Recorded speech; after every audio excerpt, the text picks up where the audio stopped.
ರತ್ನಸ್ ಕಿಚನ್ಗೆ ಎಲ್ಲರಿಗೂ ಸ್ವಾಗತ. ಇವತ್ತಿನ ರೆಸಿಪಿ ಏನಪ್ಪಾ ಅಂದ್ರೆ ಬೂದ್ಗುಂಬಳಕಾಯಿ ಸಾಂಗು. ಅದನ್ನು ಮಾಡುವ ವಿಧಾನ ಮತ್ತೆ ಅದಕ್ಕೆ ಬೇಕಾಗಿರುವ ಇಂಗ್ರೀಡಿಯೆಂಟ್ಸ್ ಏನು ಅಂತ ಒಂದ್ಸಲ ನೋಡ್ಕೊಳ್ಳೋಣ. ಮೊದಲಿಗೆ ಒಂದು ಪಾನ್ ತಗೊಂಡು ಅದಕ್ಕೆ ಸ್ವಲ್ಪ ಎಣ್ಣೆ ಹಾಕೊಂಡು ಮಸಾಲೆಗೆಲ್ಲ ರೆಡಿ ಮಾಡ್ಕೊಬೇಕು.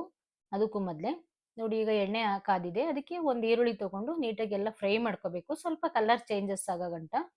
ಅಂದ್ರೆ ಮಸಾಲೆಗೆ ಎಣ್ಣೆಲಿ ಹುರಿದು ಮಾಡಿದ್ರೆ ತುಂಬಾ ಚೆನ್ನಾಗಿ ಬರುತ್ತೆ. ಮತ್ತೆ ಇದಕ್ಕೆ 10ರಿಂದ 12 ಎಸಳು ಬೆಳ್ಳುಳ್ಳಿ ಹಾಕೊಂಡಿದೀನಿ. ಅಂದ್ರೆ ನಾವು ಎಷ್ಟು ಮಸಾಲೆ ಮಾಡ್ಕೋತೀವಿ ಆ ಮೆಜರ್ಮೆಂಟ್ ಮೇಲೆ ನಾವು ಈರುಳ್ಳಿ ಬೆಳ್ಳುಳ್ಳಿ ಎಲ್ಲ ಹಾಕೋಬೇಕು. ನೋಡಿ, ಸ್ವಲ್ಪ ಕಲರ್ಸ್ ಎಲ್ಲ ಚೇಂಜ್ ಆಗಿದೆ, ಅದಕ್ಕೆ ಬೆಳ್ಳುಳ್ಳಿ ಇವಾಗ ಹಾಕೊಂತಾ ಇದ್ದೀನಿ. 10ರಿಂದ 15, 4 ಹಸಿರು ಮೆಣಸಿನಕಾಯಿ ಹಾಕೊಂಡಿದ್ದೀನಿ, 5 ಗೋಡಂಬಿ ಹಾಕೊಂಡಿದ್ದೀನಿ, ಒಂದ್ 3 ಪೀಸು ಸಣ್ಣದು ಶುಂಠಿ ಹಾಕೊಂಡಿದ್ದೀನಿ, ಸ್ವಲ್ಪ ಕೊತ್ತಂಬರಿ ಸೊಪ್ಪು, ಸ್ವಲ್ಪ ಪುದೀನ ಸೊಪ್ಪು, ಒಂದ್ 4 ಸಣ್ಣ ಪೀಸ್ ಚಕ್ಕೆ, ಒಂದ್ 5 ಪೀಸ್ ಲವಂಗ, ಒಂದ್ 10ರಿಂದ 15 ಮೆಣಸು, ಕಾಳು ಮೆಣಸು. ನೋಡಿ, ಅಷ್ಟು ತಗೊಂಡಿದ್ದೀನಿ. ಮತ್ತೆ ಸ್ವಲ್ಪ ಕಾಯಿ ಪುಡಿ, ನಾವು ಎಷ್ಟು ಜನಕ್ಕೆ ಮಾಡ್ತೀವಿ ಆ ಮೆಜರ್ಮೆಂಟ್ ಮೇಲೆ. ಮತ್ತೆ ಧನಿಯಾ ಪುಡಿನ ನಾನು 3 ಸ್ಪೂನ್ ಹಾಕೊಂಡಿದ್ದೀನಿ, ಮೀಡಿಯಂ ಸ್ಪೂನ್ ಅಲ್ಲಿ ಹಾಕೊಂಡು ನಿಧಾನಕ್ಕೆ ಅದೆಲ್ಲನೂ ಮಿಕ್ಸ್ ಮಾಡ್ಕೋಬೇಕು. ಲೋ ಫ್ಲೇಮ್ ಅಲ್ಲೇ ಮಿಕ್ಸ್ ಮಾಡ್ಕೊಬೇಕು. ಮತ್ತೆ ನಾನು ಧನಿಯಾ ಪುಡಿಗೆ ಖಾರ ಸೇರ್ಸಿಲ್ವಲ್ಲ, ಅದರಿಂದ ಇವಾಗ ಏನ್ ಮಾಡ್ತಾ ಇದ್ದೀನಿ, 1 ಸ್ಪೂನ್ ಚಿಲ್ಲಿ ಪೌಡರ್ ಹಾಕೋತೀನಿ. ನೋಡಿ, 1 ಸ್ಪೂನ್ ಹಾಕೊಂಡು ಮಿಕ್ಸ್ ಮಾಡ್ಕೊಬೇಕು. ಎಣ್ಣೆಲೆ ಫ್ರೈ ಮಾಡ್ಕೊಂಡ್ರೆ ತುಂಬಾ ಚೆನ್ನಾಗಿರುತ್ತೆ. ನೀಟಾಗಿ ಎಲ್ಲ ಫ್ರೈ ಮಾಡ್ಕೊಂಡು ಒಂದ್ 10 ನಿಮಿಷ ಅದು ಬಿಸಿ ಎಲ್ಲ ಆರ್ಲಿಕ್ಕೆ ಬಿಡಬೇಕು. ಡೈರೆಕ್ಟ್ ಆಗಿ ರುಬ್ಕೋಬಾರ್ದು, ಬಿಸಿ ಇರುವಾಗ್ಲೇ. ಒಂದ್ 10 ನಿಮಿಷ ಆದ್ಮೇಲೆ ಒಂದ್ ಜಾರ್ ತಗೊಂಡು ನೀಟಾಗಿ ಎಲ್ಲ ಹಾಕೊಂಡು ಮತ್ತೆ ಅದಕ್ಕೆ ಸ್ವಲ್ಪ ನೀರ್ ಹಾಕೋಬೇಕಷ್ಟೇ, ಜಾಸ್ತಿ ನೀರ್ ಹಾಕಬಾರ್ದು. ಮೀಡಿಯಂ ಆಗಿ ನೀರ್ ಹಾಕೊಂಡು ನೈಸ್ ಆಗಿ ಪೇಸ್ಟ್ ಮಾಡ್ಕೊಬೇಕು. ನೋಡಿ, ಹಾಕೊಂತ ಇದ್ದೀನಿ ನೀರು, ಸ್ವಲ್ಪ ಹಾಕೋಬೇಕು ನೀರು, ಮತ್ತೆ ನೋಡ್ಕೊಂಡು ಹಾಕೋಬೋದಲ್ಲ, ಅದರಿಂದ. ನೋಡಿ, ಈ ತರ ಪೇಸ್ಟ್ ಆಗಿದೆ, ಎಷ್ಟು ಚೆನ್ನಾಗಿ ಬಂದಿದೆ ನೋಡಿ. ಫುಲ್ ನೈಸ್ ಮಾಡ್ಕೊಂಡ್ರೆ ತುಂಬಾ ಚೆನ್ನಾಗಿ ಬರುತ್ತೆ ಸಾಗು.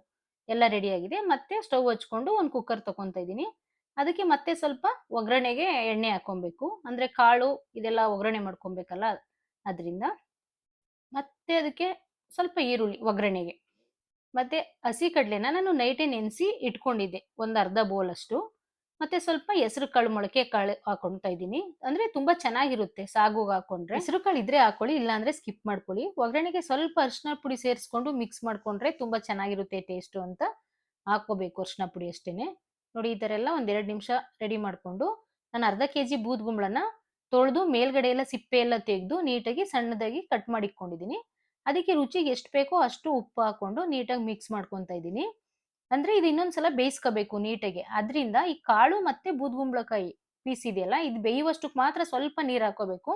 ಮತ್ತೆ ನಾವು ಮಸಾಲೆ ಸೇರಿಸ್ತೀವಲ್ಲ, ಅವಾಗ ಮತ್ತೆ ನಾವು ನೀರ್ ಮಿಕ್ಸ್ ಮಾಡ್ಕೊಂತೀವಿ, ಎಷ್ಟು ಬೇಕೋ ಅಷ್ಟು ಮೆಜರ್ಮೆಂಟ್ ನೋಡ್ಕೊಂಡು ಹೆಚ್ಚಿಸ್ಕೋಬಹುದು. ನೋಡಿ, ಈ ತರ ಆದ್ಮೇಲೆ ಎಲ್ಲ ಮಿಕ್ಸ್ ಮಾಡಿ ಸ್ವಲ್ಪ ನೀರ್ ಹಾಕೊಂತ ಇದ್ದೀನಿ. ಅದು ಮುಳುಗುವಷ್ಟಕ್ಕೆ ಮಾತ್ರ ಸಮಾಗೆ ಹಾಕೊಂಡು ಒಂದು ವಿಸಲ್ ಕೂಗಿಸ್ಕೊಂಡ್ರೆ ಸಾಕು, ತುಂಬಾ ಏನ್ ಬೇಕಾಗಿಲ್ಲ. ನೋಡಿ, ಇವಾಗ ಕ್ಯಾಪ್ ಕ್ಲೋಸ್ ಮಾಡಿ ಒಂದು ವಿಸಲ್ ಕೂಗಿಸ್ಕೊತಾ ಇದ್ದೀನಿ. ಮತ್ತೆ ನೋಡಿ, ಕೂಗಿದೆ ಒಂದು ವಿಸಲ್. ಮತ್ತೆ ಅದನ್ನ ಓಪನ್ ಮಾಡಿ ಮಿಕ್ಸ್ ಮಾಡ್ಕೊಬೇಕು ನೀಟಾಗಿ. ನೋಡಿ, ಎಷ್ಟು ಚೆನ್ನಾಗಿ ಬೆಂದಿದೆ ಅಂತ.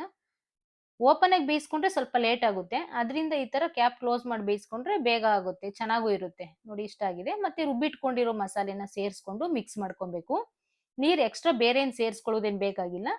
ಮತ್ತೆ ಜಾರ್ ತೊಳ್ಕೊಂಡು ಸ್ವಲ್ಪ ನೀರ್ ಸೇರಿಸ್ಕೊಂಡ್ರೆ ಸಾಕು, ತುಂಬಾ ತೆಳುವಾದ್ರೆ ಚೆನ್ನಾಗಿರಲ್ಲ, ಅದರಿಂದ ಮೀಡಿಯಂ ಆಗಿರ್ಬೇಕು. ಮತ್ತೆ ಕ್ಯಾಪ್ ಕ್ಲೋಸ್ ಮಾಡಿ ಇನ್ನೊಂದು ವಿಸಲ್ ಕೂಗ್ಸ್ಕೋಬೇಕು. ನೋಡಿ, ಇವಾಗ ಮತ್ತೆ ಒಂದು ವಿಸಲ್ ಕೂಗ್ಸ್ಕೊಂಡಿದೀನಿ, ಎಷ್ಟು ಚೆನ್ನಾಗಿ ಬಂದಿದೆ. ಬೂದ್ಗುಂಬಳಕಾಯಿ ತುಂಬಾ ಬೆಂದಷ್ಟು ಟೇಸ್ಟ್ ತುಂಬಾ ಚೆನ್ನಾಗಿರುತ್ತೆ. ಇದನ್ನ ದೋಸೆ, ಪೂರಿ, ಇಡ್ಲಿ ಎಲ್ಲದಕ್ಕೂ ತುಂಬಾ ಮ್ಯಾಚ್ ಆಗುತ್ತೆ. ಮತ್ತೆ ಫಂಕ್ಷನ್ಗಳಲ್ಲಿ ಕೂಟ್ಗಳೆಲ್ಲ ಮಾಡ್ತೀವಲ್ಲ, ಬೇರೆ ಬೇರೆ ಕೂಟ್ಗಳೆಲ್ಲ, ಅದ್ರ ಬದಲು ಇದನ್ನು ಒಂದ್ಸಲ ಮಾಡ್ಕೊಂಡ್ರೆ ತುಂಬಾ ಚೆನ್ನಾಗಿರುತ್ತೆ. ನೋಡಿ, ಎಷ್ಟು ಘಮ ಘಮ ಅಂತಿದೆ. ನಾನು ಚಪಾತಿ ಜೊತೆ ಮಾಡ್ಕೊಂಡಿದ್ದೀನಿ, ತುಂಬಾ ಚೆನ್ನಾಗಿದೆ. ನೀವು ಮನೇಲಿ ಮಾಡ್ಕೊಂಡು ರೆಸಿಪಿನ ಟ್ರೈ ಮಾಡಿ. ಮತ್ತೆ ರೆಸಿಪಿ ಹೇಗಿದೆ ಅಂತ ಕಮೆಂಟ್ ಮಾಡಿ. ಸಿಗೋಣ ನೆಕ್ಸ್ಟ್ ವಿಡಿಯೋದಲ್ಲಿ.